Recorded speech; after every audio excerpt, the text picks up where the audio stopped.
Hello दोस्तों, आप लोग कैसे हैं। आशा करते हैं आप लोग सही होंगे।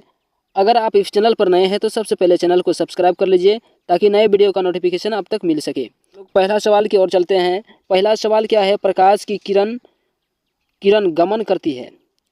इसका पहला ऑप्शन है सीधी रेखा में, टेढ़ी रेखा में, किसी भी दिशा में नहीं। तो दोस्तों, प्रकाश की किरण गमन करती है वो हमेशा सीधी रेखा में गमन करती है। इसका ऑप्शन ए सही होगा। तो चलते हैं अगले सवाल की ओर। प्रकाश का वेग न्यूनतम होता है निर्वात में, जल में, वायु में, कांच में। इसका जो सही ऑप्शन होगा डी हो जाएगा, कांच में। हमारा अगला सवाल है, मोटर गाड़ी के चालक के सामने लगा रहता है कौन सा दर्पण। समतल दर्पण, उत्तल दर्पण, अवतल दर्पण, उत्तल लेंस। तो चलिए दोस्त, इसका सही ऑप्शन हो जाएगा बी होगा, उत्तल दर्पण।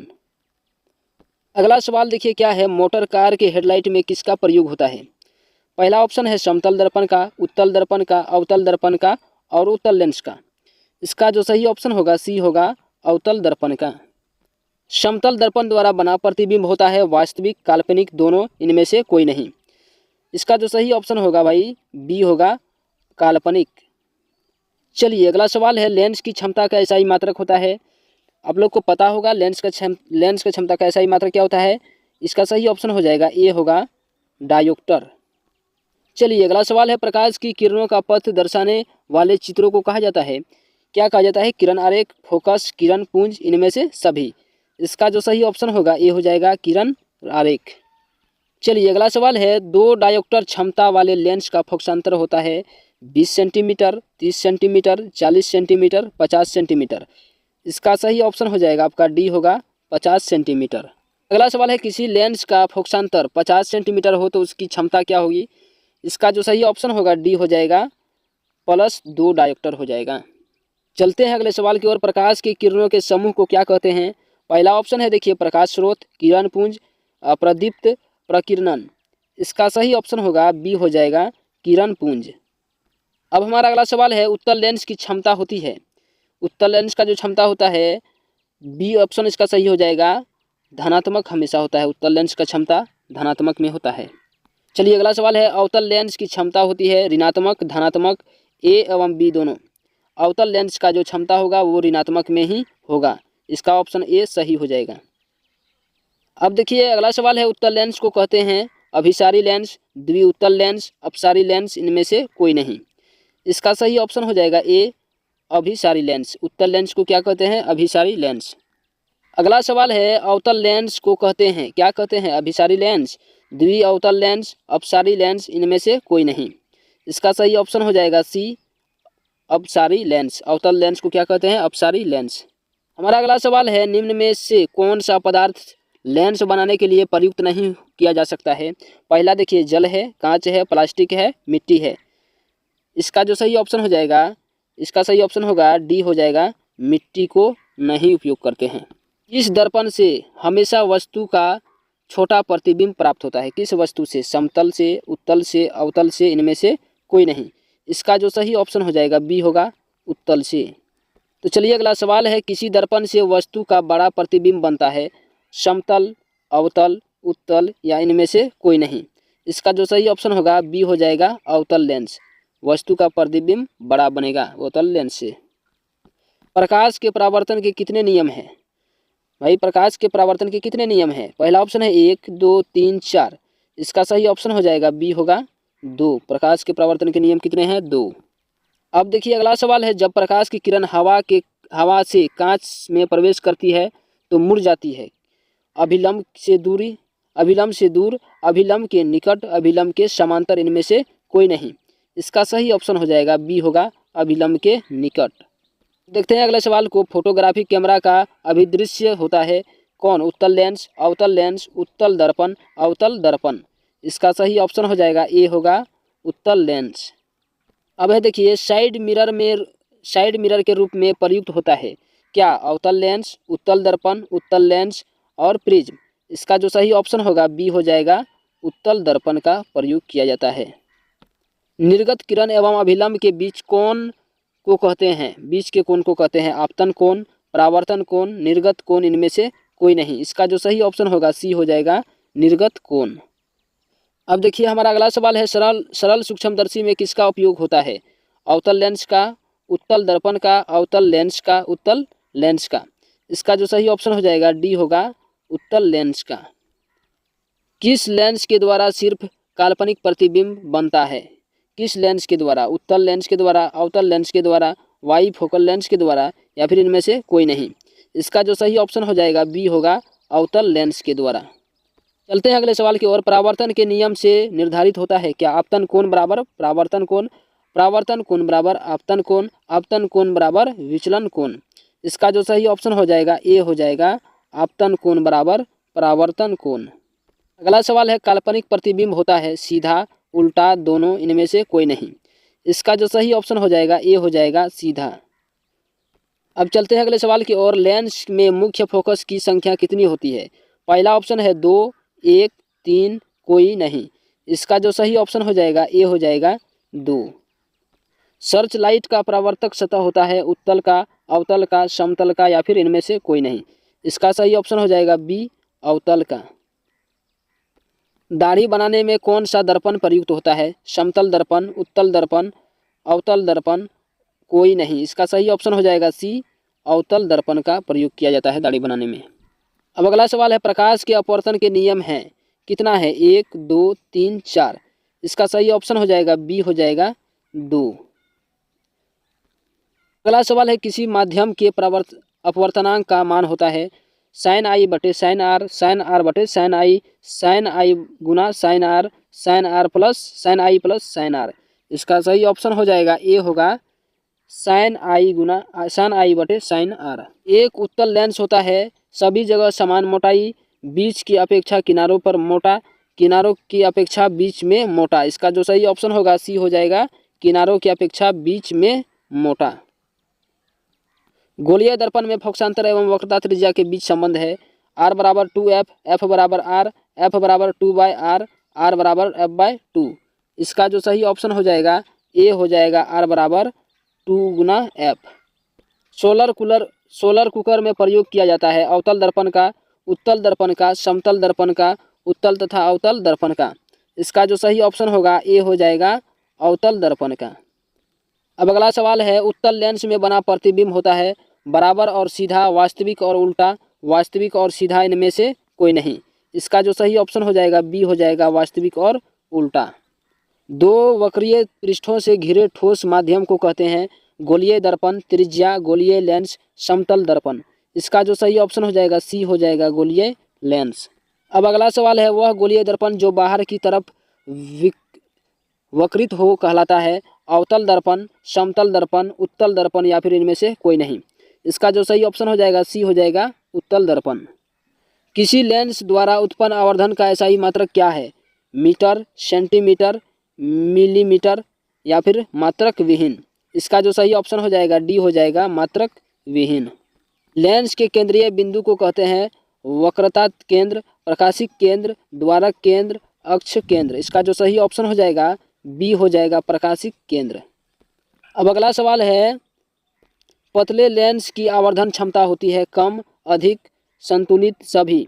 इसका जो सही ऑप्शन हो जाएगा ए हो जाएगा कम। अब अगला सवाल है मोटे लेंस की आवर्धन क्षमता होती है कम, अधिक और संतुलित, इनमें से कोई नहीं। इसका जो सही ऑप्शन हो जाएगा बी हो जाएगा अधिक। अब अगला सवाल है उत्तल लेंस के मुख्य फोकस पर रखे प्रतिबिंब की स्थिति होती है वक्रता केंद्र पर, फोकस एवं वक्रता केंद्र के बीच, अनंत पर, ध्रुव एवं वक्रता केंद्र के बीच। इसका जो सही ऑप्शन हो जाएगा सी हो जाएगा अनंत पर। अब चलते हैं अगले सवाल में मानव नेत्र के किस भाग पर किसी वस्तु का प्रतिबिंब बनाते हैं? पहला ऑप्शन है देखिए कोर्निया पर, परितारिका पर, पुतली पर, रेटिना या दृष्टि पटल पर। इसका जो सही ऑप्शन होगा डी हो जाएगा रेटिना या दृष्टि पटल पर। अब अगला सवाल है तारों के टिमटिमाने की व्याख्या किस सिद्धांत पर आधारित है? पहला ऑप्शन है देखिए अपवर्तन के सिद्धांत पर, प्रकीर्णन के सिद्धांत पर, वर्ण विक्षेपण के सिद्धांत पर। इसका जो सही ऑप्शन होगा ये हो जाएगा अपवर्तन के सिद्धांत पर। नेत्र लेंस की फोकस दूरी अधिक हो जाने पर कौन सा दृष्टि दोष होता है? कौन सा दृष्टि दोष होता है? निकट दृष्टि दोष, दूर दृष्टि दोष, जरा दूरदर्शिता। इसका जो सही ऑप्शन होगा बी हो जाएगा दूर दृष्टि दोष। अब अगला सवाल है नेत्र में किसी वस्तु का बना प्रतिबिंब होता है काल्पनिक सीधा तथा छोटा, काल्पनिक उल्टा तथा बड़ा, वास्तविक उल्टा तथा छोटा, वास्तविक उल्टा तथा बड़ा। इसका जो सही ऑप्शन हो जाएगा सी हो जाएगा, वास्तविक उल्टा तथा छोटा। देखिए अगला सवाल है, जो नेत्र निकट स्थित वस्तुओं को स्पष्ट नहीं देख पाता है उस नेत्र में होता है दूरदृष्टि दोष, निकट दृष्टि दोष, जरा दृष्टि दोष, वर्णांधता। इसका जो सही ऑप्शन हो जाएगा ए हो जाएगा, दूरदृष्टि दोष। ये अगला सवाल है, एक स्वस्थ मानव नेत्र के लिए निकट तथा दूर बिंदु क्रमशः होता है। पहला ऑप्शन है 0 एवं 25 मीटर, 0 एवं अनंत 25 सेंटीमीटर एवं 250 सेंटीमीटर। डी ऑप्शन है 25 सेंटीमीटर एवं अनंत। इसका सही ऑप्शन हो जाएगा डी हो जाएगा, 25 सेंटीमीटर एवं अनंत। चलिए अगला सवाल है, जो नेत्र दूर स्थित वस्तुओं को स्पष्ट नहीं देख पाता है उस नेत्र में होता है दूरदृष्टि दोष, निकट दृष्टि दोष, जरा दृष्टि दोष और वर्णांधता। इसका जो सही ऑप्शन हो जाएगा बी हो जाएगा, निकट दृष्टि दोष। अब अगला सवाल है, किस दृष्टि दोष में किसी वस्तु का प्रतिबिंब रेटिना के आगे बनता है? निकट दृष्टि दोष में, दूर दृष्टि दोष में, जरा दूरदर्शिता में। इसका जो सही ऑप्शन हो जाएगा ए हो जाएगा, निकट दृष्टि दोष में। अब देखिए अगला सवाल है, नेत्र की असमंजन क्षमता कम हो जाने से उत्पन्न होता है निकट दृष्टि दोष, दूर दृष्टि दोष, जरा दृष्टि दोष, वर्णांधता। इसका जो सही ऑप्शन हो जाएगा सी हो जाएगा, जरा दृष्टि दोष। देखिए अगला सवाल है, चंद्रमा पर खड़े अंतरिक्ष यात्री को आकाश प्रतीत होता है, कैसा प्रतीत होता है? नीला, उजला, लाल, काला। इसका जो सही ऑप्शन हो जाएगा डी हो जाएगा, काला। सवाल है, श्वेत रंग कितने रंगों के मेल से बना होता है? 3, 4, 5, 7। जो श्वेत रंग बना होता है 7 रंगों के मेल से बना होता है। इसका सही ऑप्शन डी हो जाएगा। सवाल है, दृश्य प्रकाश में किस वर्ण का तरंगदैर्घ्य अधिक होता है, अधिकतम होता है? बैगनी का, लाल का, नीला का, पीला का। इसका सही ऑप्शन हो जाएगा बी हो जाएगा, हमेशा लाल का अधिक होगा। अगला सवाल है, निकट दृष्टि दोष वाले व्यक्ति के चश्मे में होता है उत्तल लेंस, अवतल लेंस, बेलनाकार, इनमें से कोई नहीं। इसका जो सही ऑप्शन हो जाएगा बी हो जाएगा, अवतल लेंस। देखिए अगला सवाल है, मानव नेत्र में उपस्थित लेंस है उत्तल, कोई लेंस नहीं होता है, अवतल, इनमें से कोई नहीं। इसका जो सही ऑप्शन हो जाएगा ए हो जाएगा, उत्तल लेंस। अगला सवाल है, स्पेक्ट्रम प्राप्त करने के लिए किसका उपयोग किया जाता है? पहला ऑप्शन है कांच की सिल्ली का, अवतल दर्पण का, उत्तल लेंस का, प्रिज्म का। इसका सही ऑप्शन हो जाएगा डी हो जाएगा, प्रिज्म का। स्पेक्ट्रम में किस रंग की किरण का विचलन झुकाव कम होता है? विचलन कम होता है लाल का, हरा का, पीला का, बैंगनी का। इसका जो सही ऑप्शन हो जाएगा ए हो जाएगा, लाल का। अगला सवाल है, दीर्घ दृष्टि के निवारण के लिए उपयोग किया जाता है गोलीय बेलनाकार लेंस, उत्तल लेंस, समतल उत्तल लेंस, अवतल लेंस। इसका जो सही ऑप्शन हो जाएगा बी हो जाएगा, उत्तल लेंस। प्रिज्म से प्रकाश की कौन सी परिघटना घटती है? परावर्तन का, अपवर्तन का, वर्ण विक्षेपण का, इनमें से कोई नहीं। इसका सही ऑप्शन हो जाएगा सी हो जाएगा, वर्ण विक्षेपण का। सवाल है, प्रकाश के किस रंग का तरंगदैर्घ्य सबसे कम होता है? पहला ऑप्शन है बैंगनी, हरा, लाल, इनमें से कोई नहीं। इसका जो सही ऑप्शन हो जाएगा ए हो जाएगा, बैंगनी का। अब देखिए अगला सवाल है, प्रकाश का रंग नीला प्रतीत होता है प्रकाश के परावर्तन के कारण, प्रकाश के परिकिरणन के कारण, प्रकाश के अपवर्तन के कारण, या फिर इनमें से कोई नहीं। इसका जो सही ऑप्शन हो जाएगा बी हो जाएगा, प्रकाश के प्रकीर्णन के कारण। एक साधारण प्रिज्म कितने सतहों से घिरा होता है? 6, 4, 5, 3। इसका जो सही ऑप्शन हो जाएगा सी हो जाएगा, 5। किसी माध्यम में छोटे छोटे कणों के निलंबन को कहा जाता है कोलाइड, पुंज, प्रकाश, या फिर इनमें से कोई नहीं। इसका जो सही ऑप्शन हो जाएगा ए हो जाएगा, कोलाइड। नेत्र लेंस का व्यास लगभग होता है 2.3 सेंटीमीटर, 2.4 सेंटीमीटर, 3.3 सेंटीमीटर, 3.4 सेंटीमीटर। इसका जो सही ऑप्शन हो जाएगा ए हो जाएगा, 2.3 सेंटीमीटर। कॉर्निया के पीछे एक संरचना होती है, उसे कहते हैं पुतली कहते हैं, नेत्र पटल कहते हैं, रेटिना कहते हैं, परितारिका कहते हैं। इसका सही ऑप्शन हो जाएगा डी, परितारिका कहते हैं। कॉर्निया के पीछे क्या है जो काले रंग की पेशियां का समुच्चय है? परितारिका, नेत्र पटल, दृष्टि पटल। इसका जो सही ऑप्शन हो जाएगा ए हो जाएगा परितारिका। रेटिना प्रकाश को परावर्तित करता है विद्युत ऊर्जा में, विद्युत सिग्नल में, वास्तविक प्रतिबिंब में या फिर इनमें से कोई नहीं। इसका सही ऑप्शन हो जाएगा बी होगा विद्युत सिग्नल में। नेत्र दान करने वाले व्यक्ति की आयु सीमा होगी 10 वर्ष, 25 वर्ष, 60 वर्ष या फिर इनमें से सभी। इसका जो सही ऑप्शन हो जाएगा डी हो जाएगा इनमें से सभी, सभी कोई दान कर सकता है। अगला सवाल है कौन सा रंग है जिसका खतरे के सिग्नल में उपयोग होता है?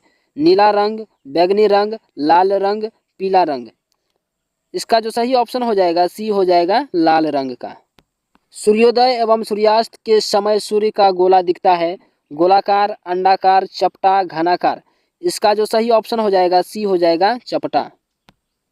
अब अगला सवाल है कांच का अपवर्तनांक किस वर्ण के लिए अधिकतम है? लाल के लिए, पीला के लिए, बैंगनी के लिए, आसमानी के लिए। इसका जो सही ऑप्शन हो जाएगा सी हो जाएगा बैंगनी के लिए। अब अगला सवाल है लाल गुलाब को हरे प्रकाश में देखा जाए तो यह कैसा प्रतीत होगा? पीला, बैंगनी, काला और नीला। इसका जो सही ऑप्शन हो जाएगा सी हो जाएगा काला। उदय और अस्त होते समय सूर्य दिखाई देता है पीला, लाल, नीला, काला। इसका जो सही ऑप्शन हो जाएगा बी हो जाएगा लाल। तारों के टिमटिमाते प्रतीत होने का कारण है वायुमंडलीय अपवर्तन, वायुमंडलीय वर्ण विक्षेपण, वायुमंडलीय प्रकीर्णन। इनमें से कोई नहीं। इसका जो सही ऑप्शन हो जाएगा ए हो जाएगा वायुमंडलीय अपवर्तन।